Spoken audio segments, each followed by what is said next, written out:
In this video, I am going to show you how to create and share a meeting link for Microsoft Teams.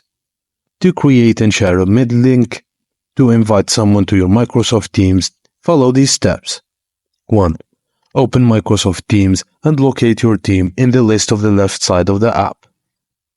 Click on the More Options button. Next to your team's name. From the drop-down menu, select the Get Link to Team option. This option is usually indicated by a link icon or a similar symbol. In the pop-up window or dialog box that appears, choose Copy to copy the link to your clipboard. Send the copied link to the person you wish to invite. You can use email, a messaging app, or any other form of communication. The recipient can then use this link to join your team by pasting it into their web browser.